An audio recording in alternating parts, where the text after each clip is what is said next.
Hi, welcome to the channel Witness for Jesus. I thought I'd share with you some audio that I recorded yesterday. I went to an event run by the Reachout Trust. If you've never heard of the Reachout Trust, you need to look them up. They're a really great organisation. They're based in the UK, but I'm sure that they've got resources for people all around the world. I know that their website has resources. And the Reachout Trust are Christians trying to reach people in cults and give people information and support upon leaving a cult as well.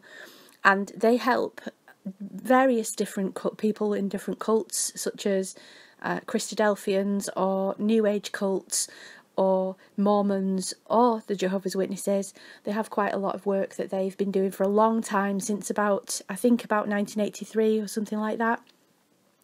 So they had an event where I spoke and I recorded some audio. So what you're going to hear is, first off, you're going to hear Tony Brown, who is the person who founded Cults Investigated.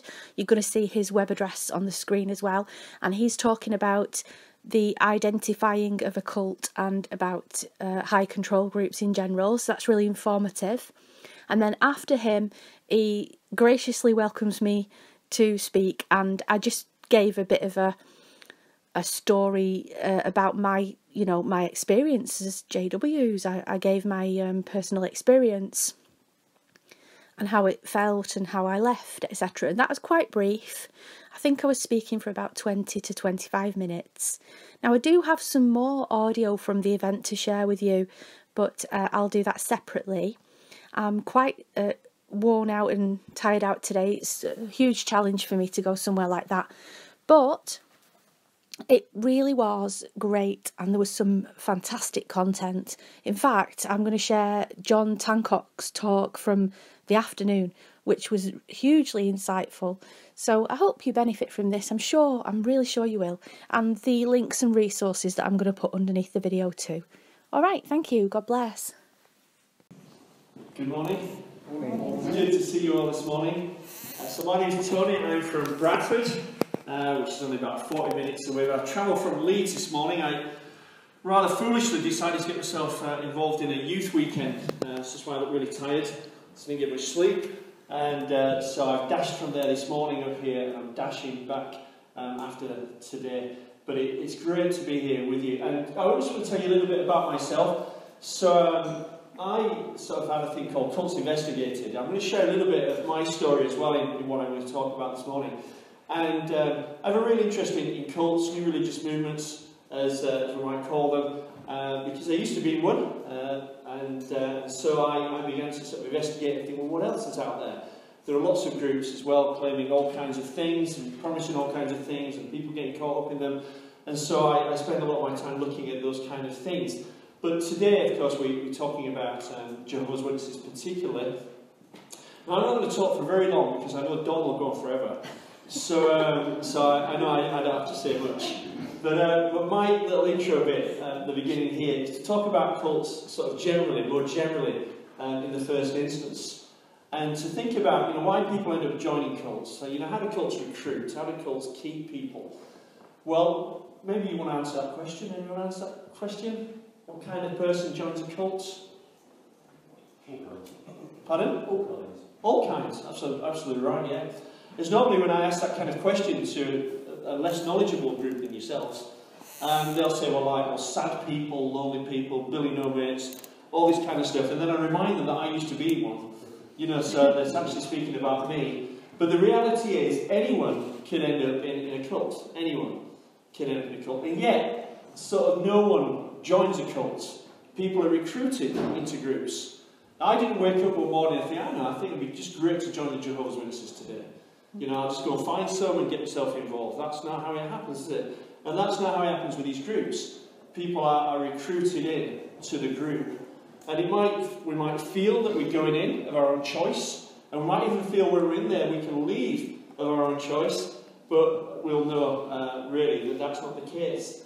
So anyone can end up in these groups, and yet no one actually joins one of these groups, I would suggest. A lady called Margaret Thaler Singer, who wrote a book that Mike told me about recently, which I've now bought, called Cults in Our Midst. She said this. She said, while everyone is influenced and persuaded daily in various ways, vulnerability to influence fluctuates.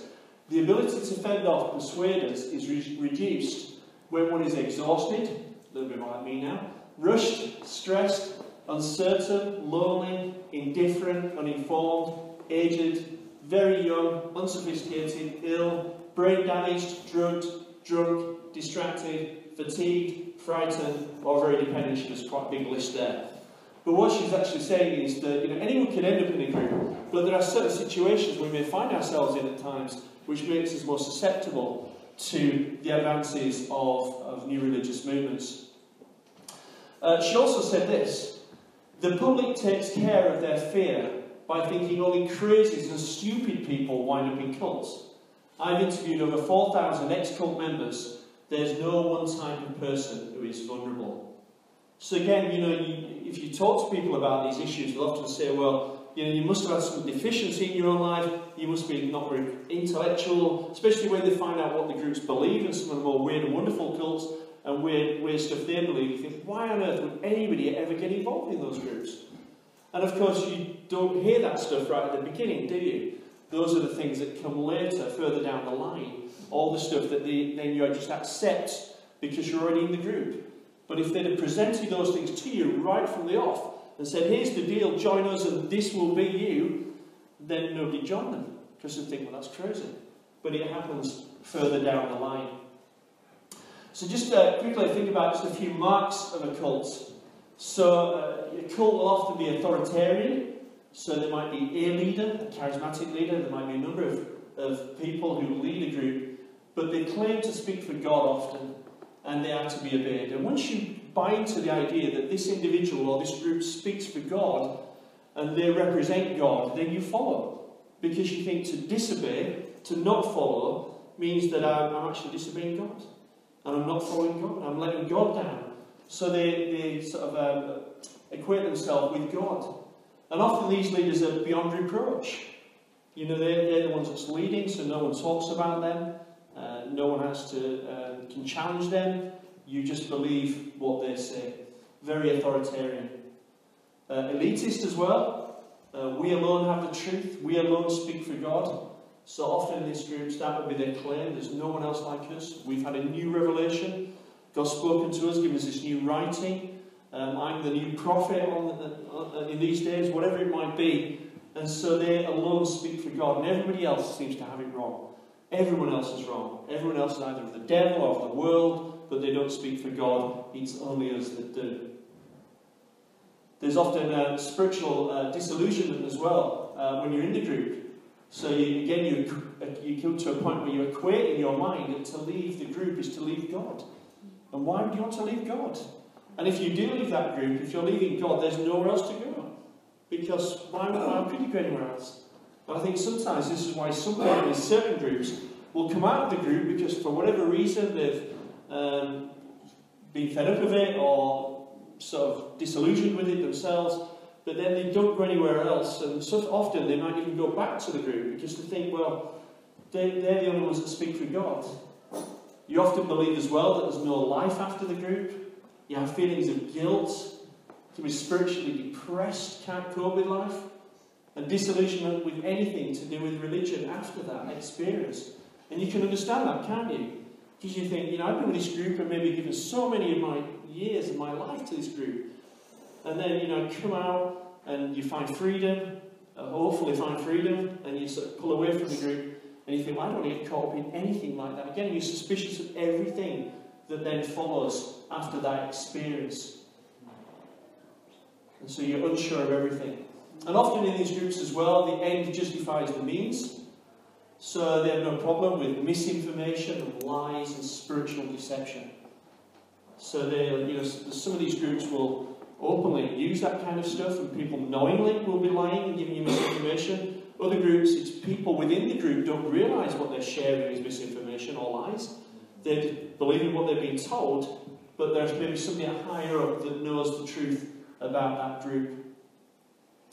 Often financial dishonesty as well.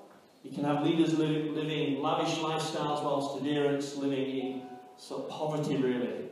And yeah, for many of these groups as well, there's usually someone or some people at the top there who are making money out of it in some way. And psychological manipulation, and this is maybe the big thing. So you get involved with this group, then there's a group pressure to conform. You're suddenly separated from your family and your friends. They no longer matter to you anymore. Maybe you're really close to your family and your friends, and you really love them, but the group then becomes your family, and you get what they call love bombed, which is just like people just loving on you and caring for you, and you just feel amazing because you know these people really love me, they really care for me. And I noticed when I came in today, none of you give me a hug. But you know, in some situations, which I'm a little bit disappointed about, but in some situations in these groups, you know, it'll be over the top affection, interest, and again that leads them for you to think, well, actually these are really great people. And then you get into the whole idea of rewards and punishments as well. Rewards for obedience, punishments for disobedience. But psychological manipulation, and we're all open to that kind of stuff. You know, there's techniques and things that these groups use that would capture any of us. So there's some of the marks of a cult. There's many more. We haven't got time for a whole sort of lecture on this today. But what about some of the techniques that they may use and techniques to hold people? Well, often it begins with maybe an invitation to an event, just something as simple as that. You know, maybe on campus, you know, so you're at university, someone comes along, invites you to something, you know, you're a fresher there, you don't have any friends, invite you along, it sounds good, it sounds like something you'd be interested in.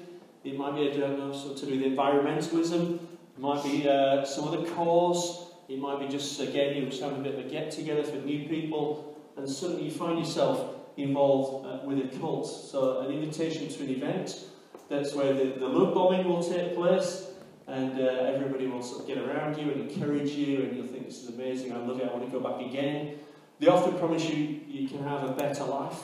They've got something that you don't have, that if you were to come to them and join with them, they will make things better for you. Maybe they'll promise you some financial gain. Maybe there's some secret knowledge that they have that they say no one else has. They can offer you true happiness and a changed life. All these things sort of tie into our needs as human beings, really. So, you know, we want to be financially okay. You know, we want to be truly happy. We maybe want our life to change in some way. And so you buy into all those things. And there are things that can recruit you into these groups.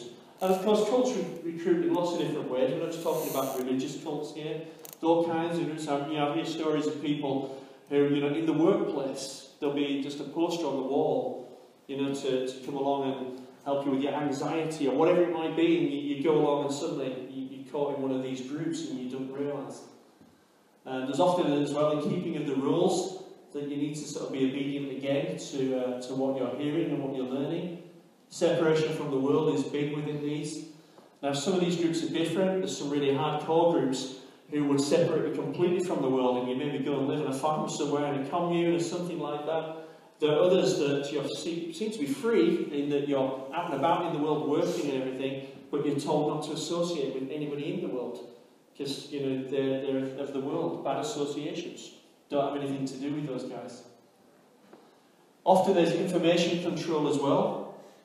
So either that is these groups withhold information from you completely, or what they do is they'll tell you that you just need to get the information from them.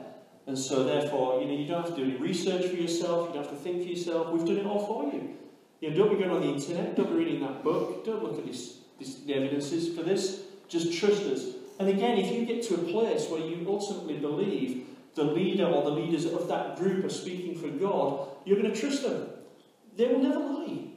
They will never tell us anything that wasn't wrong.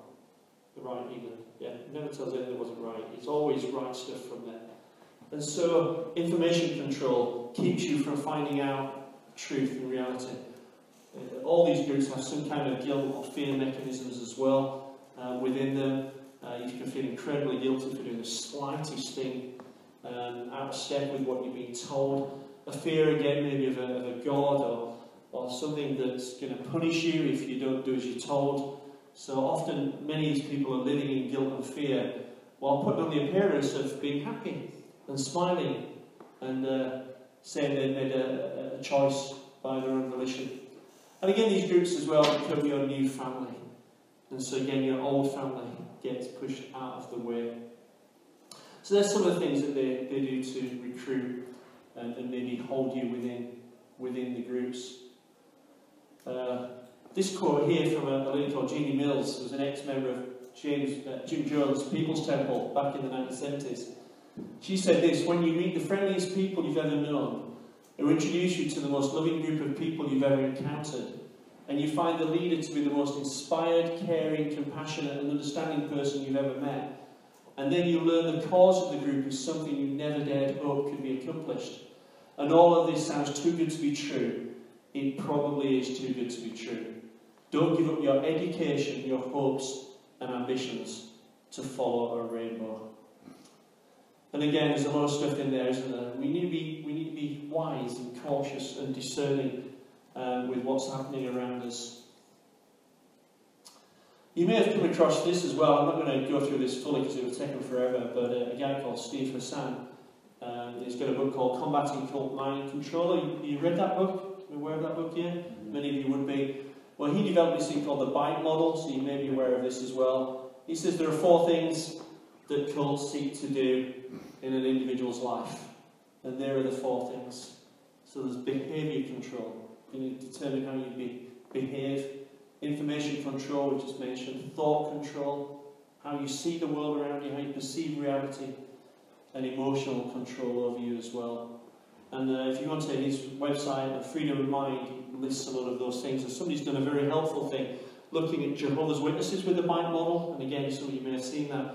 But it just goes through all these different aspects, and then it looks at the ones that pertain particularly to Jehovah's Witnesses, and there are quite a lot that pertain to Jehovah's Witnesses in that. So I just want to sort of finish with just a little bit about myself before I invite Dawn up to speak. Just want to share a little bit about how I ended up being involved with the Jehovah's Witnesses. It was a number of years ago now, but I got involved with them from a total non-Christian, non-church background, no idea whether God existed, didn't read the Bible, didn't know anything about the Bible, but something happened to me when I was 21 years old. My mother died suddenly, and that caused a need in me. It caused questions within me, and I began to search and looked at all kinds of literature, and even the Bible, didn't find anything there, and so I sort of was seeking for answers, and my sister came to me one day and said, got some people coming to my house on Saturday. They came the other day. I've invited them back just for you so you can throw your questions at them.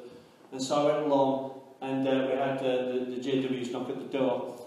And they came in and sat down, and I threw all my questions at them, and they answered every single one. And they opened the Bible. I'd known for a reference for the Bible, never really read it or anything. So I believed everything they were telling me. I was hooked almost immediately. I was ready to get, and then I was invited to have a Bible study with them. And as we know, you don't get a Bible study with Jehovah's Witnesses, you get a Watchtower book study with them. But I didn't know that. I thought I was learning the Bible. And so that very week I began a Bible study with them. And they began to tell me all kinds of amazing things that I never knew before. Like I can't celebrate my birthday anymore, and I can't celebrate Christmas. And if I need a blood transfusion, I can't have them. And this for me was like, this is like secret knowledge I was learning. And I just wanted to tell everybody, all my family and friends. They all thought I was crazy. And fortunately, didn't listen to anything I said, but you know, I was hooked.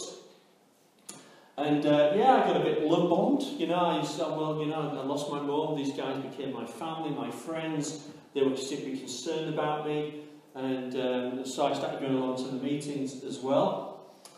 And but the one thing particularly that they said that really sort of was the carrot for me, and it was this. They're teaching that if a person dies before Armageddon, then they will get a second chance on a paradise earth. So that's my mum. She's died now, she's gone, Tony, but she'll get a second chance. But Tony, you're only 21 years old, and Armageddon's coming really, really soon. And because it's coming really soon, you're still going to be alive. Odds are you'll be alive when it comes. And the only way for you to survive Armageddon, to get through to see your mum again, is to be one of us. And so I went and bought the suit and the briefcase and started knocking on doors. And that was the carrot for me. I wanted to see my mum again. And so I began to do all the things they told me to do. But I like many people in these groups as well. I had a tremendous amount of guilt when I was in there as well. Never felt I measured up. Never any assurance. Never sure whether I'd done enough to please Jehovah. And so I experienced all kinds of guilt and difficulties while I was in there, but believing it was the right thing to do. And that's because they didn't literally hypnotise me like that. But I was recruited in, and I believed it, and I was hooked into all this stuff. And it's a very simple thing that JWs do, isn't it, to recruit people? That book study, and you're just reading the questions, and you're answering from the paragraphs, and the answers that you give are the answers they want you to give because it's in the paragraph, and you very quickly start to think and learn that kind of stuff. And I was very, very quickly hooked into all that stuff. And so that's a little bit about how they recruit me. If you want to know why I'm not one anymore, I'll tell you later.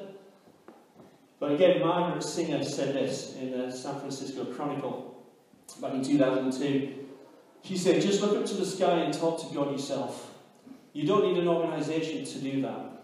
They're all the same, really, these groups. They prey on the most lonely, vulnerable people they can find, cage you with your own mind through guilt and fear, cut you off from everyone you knew before, and when they've done doing that, they don't need armed guards to keep you. You're afraid that if you leave, your parents will die, you will die, your life will be ruined. Flim-flam men, pimps, sharpsters, that's what they are. Liars, tricksters. It's been the same ever since Eve got the apple, and I doubt it will ever change. A real religion is truthful. You can come or go from it as you wish. And most importantly, there is no one leader claiming he's a god. Big, big difference. And so I think that's a great sort of quote from her. Again, these groups recruit people. Nobody's stupid because they're involved with one. They have techniques that they use, and they're out there. There's tons of them out there. Again, we're here today thinking particularly about JWs. There's all kinds of groups out there, and we need to protect ourselves from those things. Dawn, I'm going to hand over to you for your hour. An hour with Dawn. Thanks, John. Yeah, thank you, Tom. That's it now. Lunch is cancelled. I've got the microphone. Okay. Well, that was awesome and really professional. And what I'm going to say is not going to be as professional because I've not got a PowerPoint or anything. But just here to tell you a little bit about my experience of being a Jehovah's Witness and leaving. And it won't be quite as long as Tony's said. There's a clock there as well, so that'll keep me in line. So, right, I was not a Jehovah's Witness until I was 12, so my life was pretty normal. I had Christmases and everything, And when I was 12, life at home wasn't really that good, put it that way. And I have an uncle who is a Jehovah's Witness still, and he invited me to the memorial. So, of course, I went to the memorial, and my mum, who was not a Jehovah's Witness at that time, encouraged me because she had, I think, my uncle had actually taught her a lot over the years. So even though she hadn't joined, she was sort of semi-indoctrinated and encouraging me to join, So I started a Bible study, and as Tony said, I think especially when you're young, you've got no background in any other thing. It's just so easy for them to manipulate your mind, and especially when my mum was encouraging me to do it as well.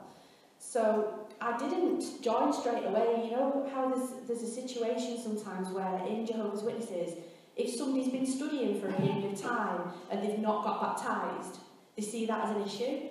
So with me, I was just happily going to the meetings and thinking it was great and things like that, but they ended up sending me over to a different study conductor for my Bible study because I wasn't progressing. And at that point I realised, hang on, it's a bit more serious this. So I was given to this pioneer who was really, I don't know how to explain her really. She was just completely 100% full-on Jehovah's Witness pioneer, like I said, and at that time I think it was 90 hours a month that they had to preach. So after starting the study with her and under her influence, I got baptised when I was 15, so it still took me a little bit. And of course, life is very controlled, and At high school, I mean, I'd already had a normal life before that, and all of a sudden, from being a popular, normal person, I was then at high school as isolated and weird, not joining in, unpopular person, who I think I was a bit of an enigma to people, because I never had, for instance, a boyfriend in high school or anything like that, and I never went to any of the events, you know, and things like that that school had. And I thought that this was all my decision and that I was okay with it. But I do remember, you know, some of those early Christmases that I didn't celebrate. I was probably only 13 or 14, sitting there in my room thinking, it's Christmas. That's weird. And, you know, I'm not doing anything. And it just all felt odd. But I've been convinced that it was the right thing. Like I say, I didn't prepare this, so I'm just kind of going with it. All right. I ended up in a judicial committee when I was 19. You can guess what for. I was engaged to be married, and yeah, stuff had happened, and we weren't married yet. So I was in a judicial committee with 3 elders, and they asked me questions looking back that I can't believe I was asked. Things that were so graphic about what had happened between me and my fiancé, and how much it had happened and for how long. And I said, I was crying my eyes out because, I mean, in that situation. And I said, will Jehovah forgive me? Will he forgive me though? And they said, well, we'll let you know next week when we've asked. Like, really? It was awful. That week, I just cried all week. I was just absolutely in bits. And I knew I was sorry. But you know, it felt, obviously, in the circumstances, we were like very close to getting married. It felt alright. They made me feel horrendous. And of course, I got reproved, and they were going to disfellowship my fiancé. And this is the bit that I wanted to get across, because this isn't normally what happens, is he did an appeal. Now, in an appeal committee, I didn't know this before, we had to go to Manchester, so we had to travel to Manchester to go to a kingdom hall where he would sit before 6 elders. And I had to sit before 6 elders, and I had to go through the whole thing again in front of 6 elders this time. Total strangers as well. These weren't even the elders in the congregation I was in. All sort of very much older men. It was completely humiliating and completely, traumatising really. And then once they decided he wasn't getting disfellowshipped, and we were both reproved, they decided to say we can't get married in the kingdom hall, even though we were reproved. Eventually we managed to wangle it, and we did get married in the kingdom hall, but it was all just really super stressful. And we just carried on with the JW life after that, until I broke one of the rules, which is I always wanted to get a higher education. I wanted to be a teacher from being really, really young. And this idea of, well, you can't be a teacher because you can't do Christmas in the school, you can't join in with assemblies in the school, you can't, acknowledge your child's birthday. And it was presented to me as, no, you can't be a teacher. And plus, that university stuff is all really bad, and it's going to draw you away from the truth, it's going to draw you away from Jehovah. So what I did when I was in my mid-20s was thought, hang on a minute, I've missed out here. And I'm really, really interested in psychology. So I'm going to go and learn it. I'm going to go to a night class. Thankfully, the class was on a non-meeting night. and a class at the local college, and I did an A-level in psychology, and then the Open University started degree-level studies. At that point, I realised that people need to reference things. And in the Watchtower literature, when it was making an assertion, I suddenly started thinking, hang on, is that actually correct? Because there's no reference. Like if they quote someone, well, yeah, but where's the original quote? And my critical thinking skills switched on. And I thought, right, hang on, there's something to be questioned here. And simultaneous to that was the invention of the internet. And I was working at that time for an IT company, so I was even ahead of most people in the sense of, we had the new technology in our company, so I could get a computer at home with the internet quicker than some people. And so I went on the internet, and there was very, very few sites at that time that were about Jehovah's Witnesses. I found Free Minds, Randy Waters, and I read some of his sites, and I remember being absolutely terrified to the core. Scared, so scared, thinking, I can't believe I'm looking at this. And yet, I sent Randy an email, just sort of going, I'm confused, basically. I don't know what to think. And he replied, and he sent me some resources and some more information and everything, and I started to realise that I had some of the older publications, weirdly enough. I finished Mystery in my house and other older publications. So when it was saying that something was taught in the past, a lot of the time I could actually check that.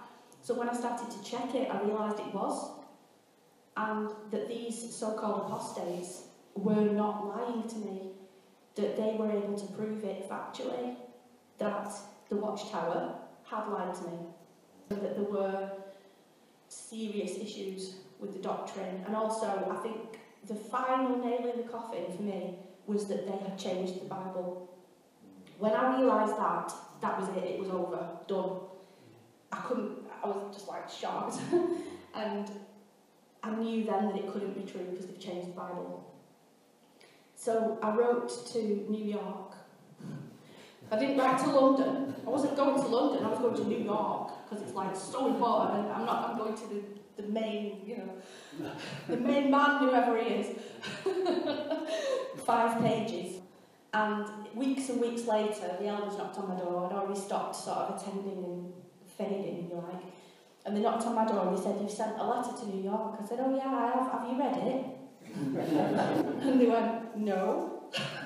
And I said, "Well, you can't answer my questions if you haven't read it. Have they sent you a copy?" "Well, I think there was an allusion to they had a copy somewhere, but these elders haven't read it." And they came in and we had this awful discussion where they told me I had the devil's reasoning because I said about the blood issue, brought the blood issue up. Because I'd actually had surgery when I was a witness and I'd declined blood. Is it still working? I said I won't have blood, and they actually warned me, well, you could hemorrhage and you could, and I'm like, no, I'm not having blood. And I'd taken that risk in my life. So when I brought the blood issue up, fellowship people, it isn't a choice. Because they're going, "Oh, it's your choice, it's a conscience matter." I'm like, no, it isn't a choice, actually, because you disfellowship them if they don't have blood. And he went, "Oh, that's the devil's reasoning, you've got the devil's reasoning." So they left, and they brought the circuit overseer back. And at that point, I thought, right, hang on, I'm going to get disfellowshipped. So when the circuit overseer came round, I kid you not, I just went, "Oh, I'm so sorry. It was my own stupid head, I must have got confused. I agree with you." And I just agreed with him. So whatever he said, I was like, "Oh yeah, I understand. I think you might be right." And I just listened to him because I knew the consequences of getting disfellowshipped. My husband at the time, I told him about it all, and he also left the Jehovah's Witnesses at the same time. But unfortunately for me, I suppose, he decided that he'd wasted all his life and he didn't want to be with me anymore. And he wanted to go and travel around the world, which he did, actually. He lives in Canada now. He went and travelled all the world. So I lost my house, I lost my friends, I lost my Jehovah's Witness family to a level, even though I'm not disfellowshipped. My mum still speaks to me, but in the early days, because we're talking about back in around the year 2000 time, it was such a massive strain on family relationships, and I ended up living in my sister's back bedroom, still studying actually, still trying to get my degree and everything. And a couple of years later, I'd just gone through such a huge amount of upset and trauma during that time that I started to feel suicidal at that time because it was all too much and I was too confused and I didn't know what was right and what was wrong. I didn't know how to make a decision. So somebody had said to me at work, "Do you want to come to this party and do such a thing?" And I'd be like a deer in the headlights, because I just don't know, because I can't decide. Because every decision I have ever made had been out of a Watchtower magazine, really, factually. Because honestly, I was taught from being 12, you have a question about anything, you go to this index, Do you remember that index? It's white. It was white with like loads and loads of references in, like the Watchtower Index, right? You go there, you find the topic, and you read the Watchtowers on that topic, and that is how you make your decision. Right, so all of a sudden, I've no basis for a decision, and I don't know which way is right. It's just, I don't know. Do I want to go there? Do I not? I don't know. I don't even know who I am. I'm not Dawn at the Jehovah's Witness. I don't know who I am. So it got very, very dark for me in that time. And at the same time, I decided to rebel by getting involved in like New Age, paranormal, and all of that stuff, because I actually thought, ooh, I can do that now. I can do what I want, actually. So I think I'm interested in going talking to ghosts and doing all these, you know, kind of mystical things that sounded really attractive. So many years went by because I rejected the Bible completely, rejected God completely. I wasn't going to go into church, taught how evil and corrupt the churches are, so there's no point going there. And it was just basically a really difficult time, and I developed cancer then during that time for the first time. And I do actually think that there's definitely a correlation, people are saying this now anyway, that there's a correlation between mental and emotional trauma and the development of cancer. And it was, they reckon that it's usually a couple of years before the cancer shows after the trauma. And it was 2 years, nearly enough to the day, after leaving the Jehovah's Witnesses that I developed cancer for the first time. And as a result, I really feel that as a result of not getting a higher education when I was younger, for instance, having the trauma of leaving the Witnesses and having it take all of my teenage years and all of my 20s. In fact, I was 28 when I first got cancer. So, you know, all that time, I really feel that people can't underestimate the negative effect that it has on people's lives. So they go, so you've left Jehovah's Witnesses, so what? Get over it, you should be over it. It's like, what's wrong with you, kind of things. People have said that to me, but they don't realise that it has a knock-on effect after you've left for many years. And depending on whether you've educated yourself or not about the issues like what Tony's been talking about, some people leave the Jehovah's Witnesses and never really educate themselves about any of it because they just don't want to know. They've shut it off completely. So that's why I think it has a negative effect long term on people. So for me, over 10 years went by, you know, where things were difficult, let's put it that way, I suppose. And eventually I did turn to Christianity and become a Christian, and it was kind of something out of nowhere, in a way. I just suddenly, I was having a really bad time in my life, and suddenly I was like, I want to read the Bible again. And I picked up the New World Translation, started reading it. But as I read it, it really was meaningful to me, and I started to sort of be really attracted to just Jesus.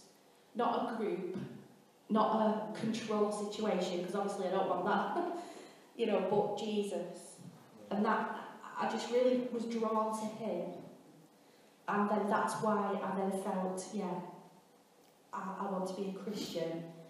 And it's been obviously my life, I believe, has improved since, and I have started associating with the church. But what I do appreciate is the fact that it's not, like I think Tony said, you're not stuck in a cage out of fear and doing these things because somebody's told you to do these things. It's not the same in any sense. And so what happened after that, when I started to examine the Bible, I started to think, hang on a minute, this doesn't say anything like what I learned in Jehovah's Witnesses, but I thought I was really well educated in the Bible. That's weird. And so I started to unpick everything and try and see what was what in terms of belief, because it matters to me. It mattered to me a great deal to understand which parts were wrong that they taught me and which parts were right, and see what it was really saying. So that resulted in me starting a YouTube channel, because I thought other people must be interested in this as well. But I feel it's important that people actually know the message of the Bible And if they're going to reject it, then reject it, fine, but as long as you know the message of it. Because Jehovah's Witnesses have distorted it quite a lot. And so on this YouTube channel that I've found, it's called Witness for Jesus. Now it's not got mega views or anything, you know. It's tiny, teeny in comparison to most YouTubes. But it's... Pardon? It's helped me. Oh, great, thank you. Yeah, in terms of views, it's reached something like 550, which is alright considering that it's just me talking about the Bible. I mean, you know, it's a bit of a niche thing, isn't it? And then just recently, it's been great. I've started doing a radio show, a Christian radio show on Cornerstone Christian Radio. It's just online, so that's Cornerstone Christian Radio. And have a look at my YouTube if you haven't already, if you've not seen it, because I tackle basically all of the things that the Jehovah's Witnesses teach, like the 144,000 and the 2 hopes and all of those things, and say, well, is that really the Christian message? So I'm happy actually that I think I've finally come to a good place in spirituality, because I don't feel controlled, and I feel like it's about my personal journey and not about anybody else. And that's good and that's comforting to me. And it's also comforting as well, because I did continue, unfortunately, to get cancer, so I've had many recurrences now, and I'm still sort of on treatment. And I just love the fact that I can have peace in my spirituality and in who I am, and I don't have to feel like I'm frightened all the time, you know, like when I was in the Witnesses and it's Armageddon's coming and all of those things. At least I can have that peace, like I said, that assurance, rather than feeling fear. So I hope I haven't gone on for too long, Tony. It wasn't, but thanks for letting me speak, it's been great.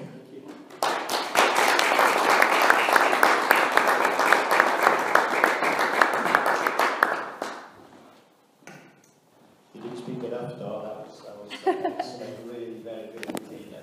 Very encouraged by that. Yeah. Aren't you encouraged by that? Yeah. You know, when we talk to people about our faith, when we simply talk to people about everyday life and what it's like to be real in the world, it's good to know that you can make a difference to people's lives.